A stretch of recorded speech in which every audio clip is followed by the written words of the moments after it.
성도들이 이 말씀을 내 말씀으로 받아들이는 마음의 옥토가 되도록 축복해 주옵소서. 예수님의 이름으로 간절히 기도합니다. 한번 물어보겠습니다. 하나님이 여러분들을 사랑하십니까? 여러분도 하나님을 사랑하십니까? 하나님이 여러분에게 누구입니까? 아버지입니까? 한번 불러봅시다. 하나님, 아버지. 한 번 더요. 하나님, 아버지. 오늘 성경에 유명한 이야기가 나오죠. 70번씩 7번이라도 어떻게 하라고 그랬습니까? 70번씩 7번이면 몇 번입니까? 우리가 용서를 몇 번까지 해야 되죠? 몇 번까지 용서해야 됩니까? 무한히 용서하라. 왜? 왜 무한히 용서해야 되는가? 오늘 이걸 말씀을 들려고 합니다. 한번 받아봅시다. 베풀어야 할 은혜. 베풀어야 할 은혜. 여기 경상도 사람들은 제가 이 발음이 잘 안 됩니다. 은이 잘 안 돼서 아주 조심을 해서 이 발음할 때 이빨을 칵 놓으면서 은혜 그렇게 합니다. 한번 합시다. 베풀어야 할 은혜. 우리가 신앙생활을 하면서 이 은혜란 말을 많이 사용을 하죠. 일을 해가지고 삭스를 받는 것을 삭시다. 돈을 받는 걸 삭시다. 월급이다. 그렇게 말하죠. 그런데 일한 것도 없이 그냥 주는 것을 선물이다. 이렇게 선물을 그냥 주는 행위를 은혜라 그렇게 말합니다. 기독교의 구원은요 하나님의 은혜입니다. 제가 살아온 날을 뒤돌아보면 종종 느끼는 것은 하나님의 은혜 가운데 살았구나. 저한테 많이 물어요. 사람들이. 목사님 앞으로 뭐 할 거예요? 모르지요. 하나님의 은혜 가운데 살았으니까 앞으로도 하나님의 은혜 가운데 살겠죠. 또 어떤 분들이 저렇게 말했어요. 이거 목사님 그냥 교회 건축이 한 해 늦게 되든지 한 해 일치 되든지 그랬으면 좋았을 텐데 꼭 왜 이때 이렇게 좀 목사님 복잡하죠. 그래서 다 하나님의 은혜고 하나님의 뜻이 있겠죠. 그래서 한번 받읍시다. 모두가 하나님의 은혜입니다. 여러분들 하나님의 은혜가 없이는 우리는 구원받을 수도 없고 죄 용산 받을 수도 없습니다. 우리가 구원받는 것도 순전히 하나님의 은혜이고 축복입니다. 믿습니까? 내가 지금 믿음 생활하는 것 자체도 하나님의 은혜로만 가능합니다. 오늘 이 본문 말씀 우리가 너무나 잘 아는 70번씩 7번이라도 용서라. 우리하고 사실 거리가 좀 멀죠. 3번만 잘못하면 이제 다시는 이러는데 70번씩 7번 이건 좀 거리가 먼 것 같습니다. 그래서 오늘 저는 여러분들과 함께 베풀어야 할 은혜. 우리가 은혜는요 받았으면 베풀 줄 알아요. 한번 물어보겠습니다. 이게 아침에 조금 전에 이제 이 물 마시라고 갖다 놨어요.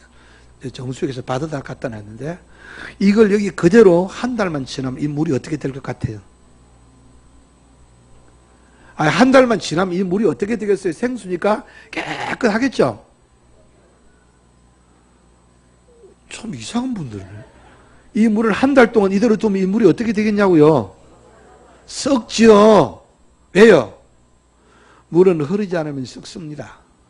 마찬가지로 하나님께서 우리에게 주신 축복과 은혜와 사랑도 그대로 두면은 내가 다 움켜쥐고 있으면 어떻게 될 것 같아요?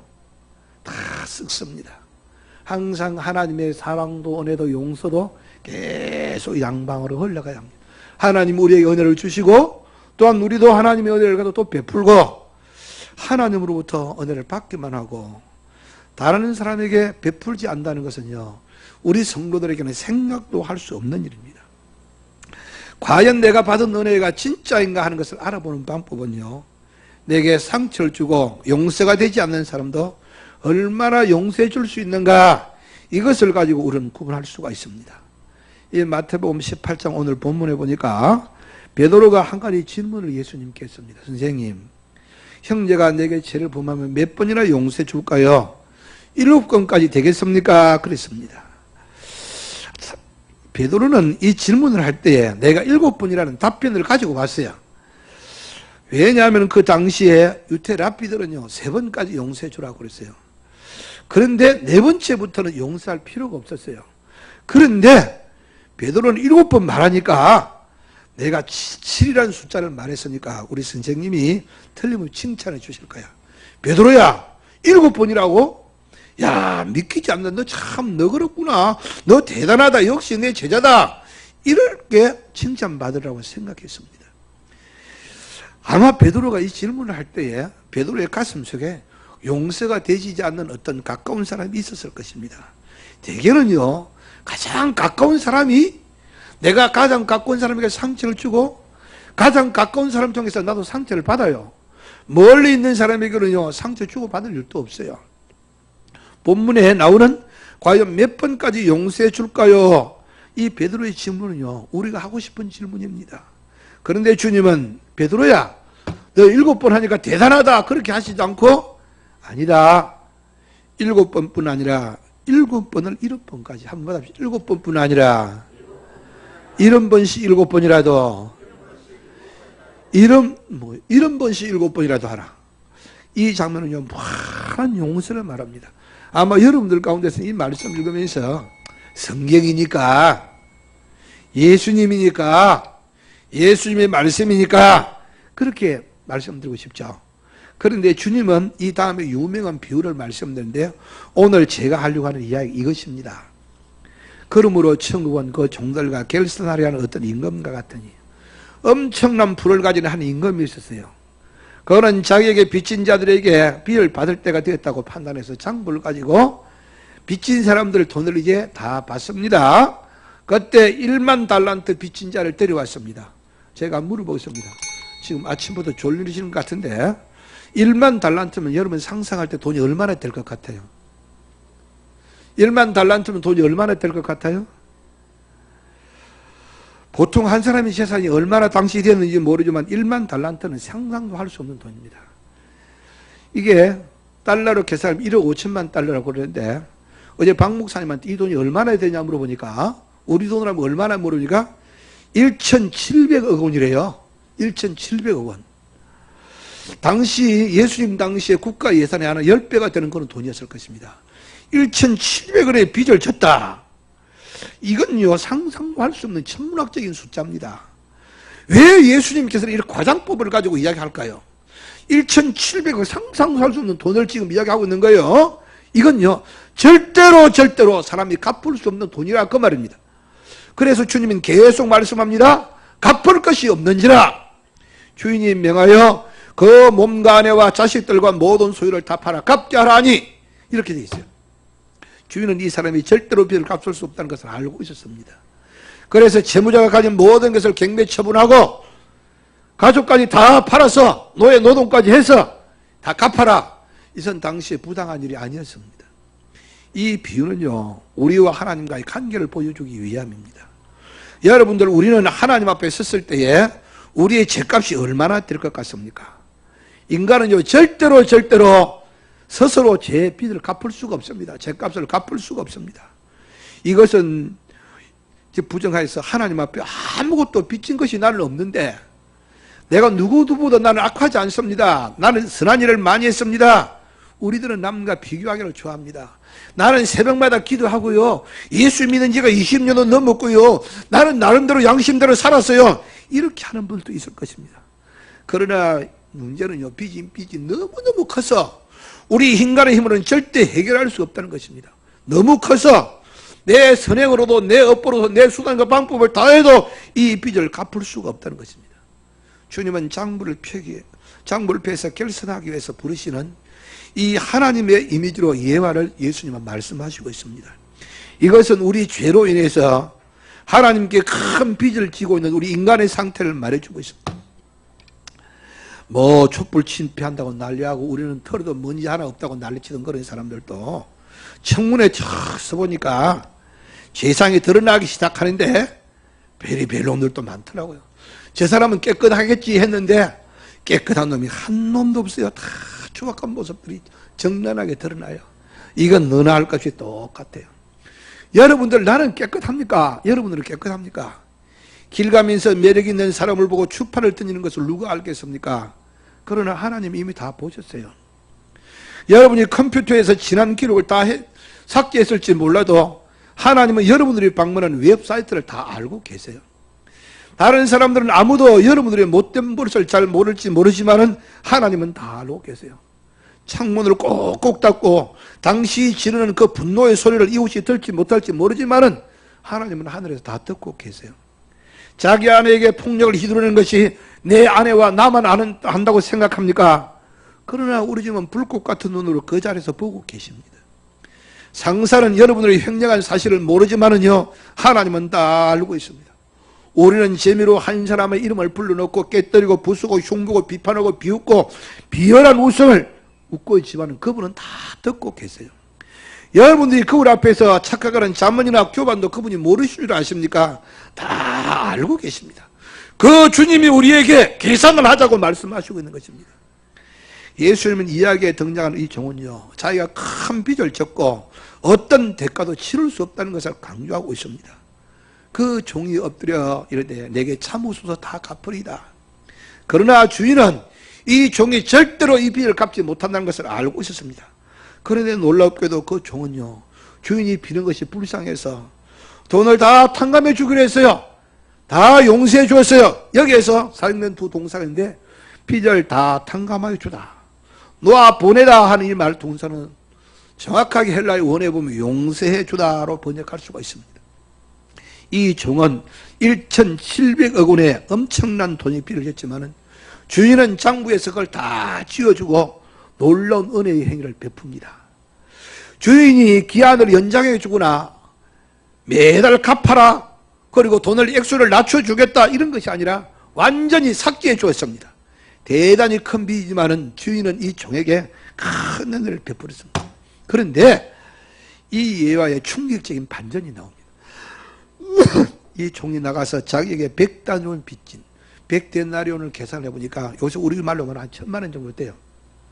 빚진 동료를 만나가지고 붙들고 목을 잡고 이르되 빚을 갚으라 하며, 여러분들 1억 5천만 달러 1,700억 원의 빚을 탕감받은 이 종이 나가서 자기에게 1000만 원 빚진 동료를 만나가지고 그의 목을 조르면서 빚을 갚으라고 요구합니다. 그 동료가 엎드려서 내게 참아주소서 갚겠습니다. 이 말은 이 사람이 얼마 전에 자기 종에게 했던, 주인에게 했던 말과 꼭 같습니다. 그는 자기가 받은 은혜와 같은 은혜를 지금 요구받고 있습니다. 다만 정도의 차이가 있을 뿐입니다. 대개 우리가 생각하기에 당연히 그가 그렇게 큰 평생 갚을 수 없는 빚을 탕감받았으니까 그 동료도 용서해 주겠지, 이렇게 생각합니다. 그러나 그는 그렇게 하지 않았습니다. 허락하지 아니하고 이에 가서 그가 빚을 갚도록 오게 가두니, 이 본문을 여러분은 어떻게 생각합니까? 사람은요, 꼭 기억하세요. 사람이 큰 것을 받았고 그러면요, 사람이 달라져야 되거든요. 그 다음에 나오는 이야기는 우리가 묻고 할 수 없는 장면이 나옵니다. 그 동료들이 그것을 보고, 그 주위에 있는 사람들이 그것을 보고 딱하게 여겨 주인 임금에게 찾아가서 이 일을 다 알립니다. 그 주위에 있는 동료들, 이 주인의 다른 종들이 용서하지 않는 종의 이야기를 임금에게 보고합니다. 여러분들, 그들은 이 사람들이 너무 큰 은혜를 받아놓고서도 은혜를 나누지 않는 것을 보고 격분했던 것입니다. 그들은 모두 사랑과 자비가 넘치는 은혜의 공동체 안에서 주인과 함께 살아가고 있었기 때문입니다.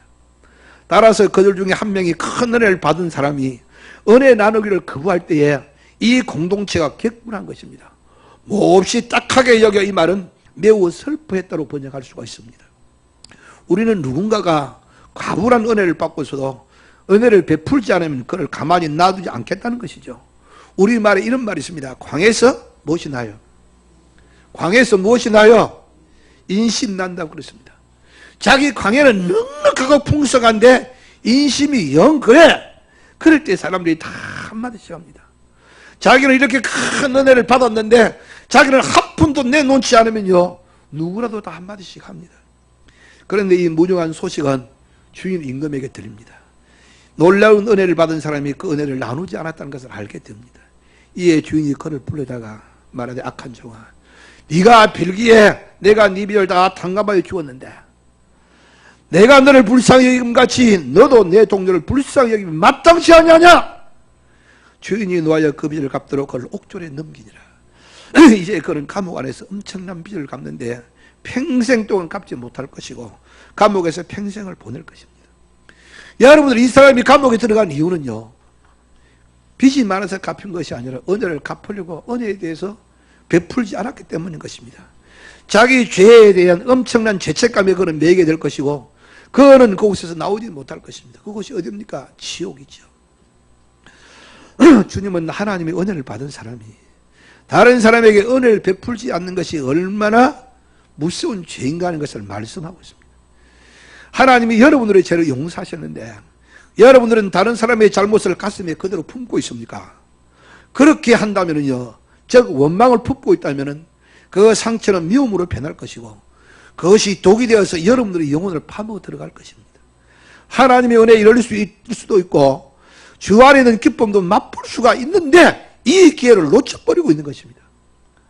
물론 우리가 어떤 사람에 대해서 내게 받은 은혜를 나눠준다는 것은 쉽지 않습니다. 어떤 사람이 내게 잘못했는데 그냥 용서해 준다는 거 불공평하게 느껴질 때가 많이 있습니다. 그러나 기억하세요. 주님은 우리에게 이 귀한 예화를 통해서 비유를 통해서 우리에게 새로운 정식을 제시하고 있는 것입니다. 이 이야기 속에 여러분들 천억이 넘는 이별을 탕감받은 종이 자기에게 1000만원 빚진 동료를 용서해 주지 않고 그를 감옥에 가게 했는데 여러분이 용서하기를 거절하고 여러분에게 죄를 지은 사람을 내가 용서하지 못하고 잘못한 사람을 나의 원함이라는 감옥 속에 가두었다고 하면요, 그 대가를 누가 치를 것 같습니까? 바로 내 자신이 치르는 것입니다. 잠을 못 자는 사람은요, 그 사람이 아니라 바로 나입니다. 배가 아픈 사람은 바로 여러분입니다. 그 사람 꼴도 보기 싫어, 이제는 상대도 하지 말아야지, 가슴에 독을 품고 결코 용서하지 않겠다고 두고 보자고 복수를 결심해 보십시오. 누가 병이 드는 줄 아십니까? 여러분이 용서하지 못하는 상대가 아니라 내 자신이 가슴을 앓게 되고 그 도끼로 인해서 내가 병이 드는 것입니다. 여러분, 우리는 주님의 은혜로 무한한 용서를 받은 사람들입니다. 우리가 무슨 공로가 있어서 하나님을 아버지라 부를 수가 있습니까? 무슨 공로가 있어서 우리가 천국에 갈 수가 있으며 무슨 공로가 있어서 우리가 죄 용서함을 받습니까? 하나님의 은혜로 무한한 은혜를 받았는데 이 은혜를 이제 흘러보내야죠. 간단하게 쉬운 일은 아니지만은 여러분들 누가 내게 대하여 여러분들 아픈 일만 생각하지 말고 주님께서 내게 베푸신 그 은혜를 생각한다고 하면 우리는 용서할 수가 있습니다. 이스라엘에는요, 두 개의 특이한 호수가 있습니다. 헬몬산에 만년설이 녹아서 맑은 물이 여러분들 흘러나옵니다. 굉장한 물이 헬몬산에 쏟아져 나오는데 깨끗한 물이 흘러요. 이 물이 흘러서요, 갈릴리까지 내려오면은요, 갈릴리 호수를 만드는데 이 호수가 맑고 이 호수가에는 물고기가 많이 삽니다. 그리고 그 주변은 푸른 식물이 자랍니다. 갈릴리는 살아있는 호수입니다. 그런데 이 물이 넘쳐서 또 강을 이루고 아래로 내려가면 사해로 흘러 들어갑니다. 사해는 지상에서 제일 낮은 곳입니다. 제일 낮은 호수에서 물이 들어가긴 들어가는데 나갈 곳이 없어요. 물이 계속 뜨거운 태양에 정발하고 정발해서 바닷물보다 더 짭니다. 물고기 한 마리 살 수가 없고 그 주변에는 풀 한 폭이 자랄 수가 없습니다. 사람이 들어가면요, 너무 짜서 우리 몸이 둥둥 뜹니다. 여러분들, 들어오기만 하고 흘러나가지 않는 물은 죽습니다. 사해, 죽음 바다가 되는 것이죠. 이것이 우리에게 얼마나 중요한 교훈을 주고 있습니까? 하나님의 특별한 은혜로 우리가 자녀가 되었고 천국 시민이 됐습니다. 죄 사함을 입었습니다. 무한한 사랑을 받았습니다.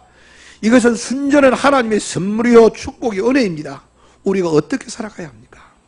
여러분, 이제 우리는 누구라도 내가 은혜를 베풀어야 할 대상이라는 사실을 기억해야 합니다. 어떤 사람을 만나든지 내가 그를 사랑하고 내가 용서해주고 이해해야 할 사람이라는 것을 알아야 합니다. 이거 너무 억울해. 그 사람이 내게 한 짓이 얼만데 내가 용서해줘. 불공평하다고 생각합니까? 예수님은 주인이 빚을 탕감해 주었다고 말씀했습니다. 단지 상한 기한을 연장한다거나 이자만 내도록 해준 것이 아니라 아예 없어주었습니다. 하나님께서 우리의 모든 죄를 아예 다 삭제해 주었습니다. 이것은 내 노력을 얻은 것이 아닙니다. 이제는 나에게 상처를 준 사람이라도, 받아줄 수 없는 사람이라도, 이해할 수 없는 사람이라도 우리는 이해해야 합니다. 제가 이렇게 말씀드리지만 사실 우리 실생활에서 이건 쉽지 않습니다. 스데반은 자기를 향해서 돌로 치는 물을 위해서 기도하는 장면이 사도행전 7장에 나오죠. 스데반은 이 사는 자들 똑바로 쳐다보면서 내가 당신을 용서한다 그렇게 말하지 않았습니다. 하늘을 올려다보면서 하나님 제대로 용서해 주옵소서 그렇습니다. 내 마음속에 도저히 받아들이기 힘들 때도 여러분들 주님을 바라보고 하나님을 바라보면서 우리는 이해하고 받아주고 용서해 줘야 합니다. 이제는요, 하나님이 나를 사랑하는 이 사랑이 흘러가게 하십시오. 하나님이 내게 주신 이 축복이 흘러가게 하십시오. 하나님이 내게 주신 이 용서가 흘러가게 하십시오. 제가 지난 주일 오후에 말씀드렸지만요, 우리는 한 생에 지금 부분에 살고 있어요. 저도 이곳에서 설교하고 있지만은 이것이 제 평생이 아니고 제 삶의 한 부분입니다. 우리 장로님들 지금 열심히 하고 있지만 우리 장로님들도 이 신무 장로의 기간이 있어요. 다 흘러가고 있어요. 여러분, 이게 영원한 것이 아니에요. 이 흘러가고 내 이런 한 부분 속에 살고 있는데 내 삶에서, 내 현재에서 내가 흘러보내야 할 것이 무엇인가? 여러분들 기억하세요. 받았으니까 베풀어야 돼요. 받았으니까 줄 알아야 돼요. 사랑도 받았으니까 줄 알아야 되고, 용서도 축복도 내게 준 모든 좋은 환경들도 받았으니 줄 아는 넉넉함을 가지는 여러분이 되셔서 누구라도 예수 안에 있는 참다운 행복을 누리고 살아가는 우리 성동교회 성도들 되시기를 예수님의 이름으로 축원합니다. 사랑과 은혜가 풍성하신 우리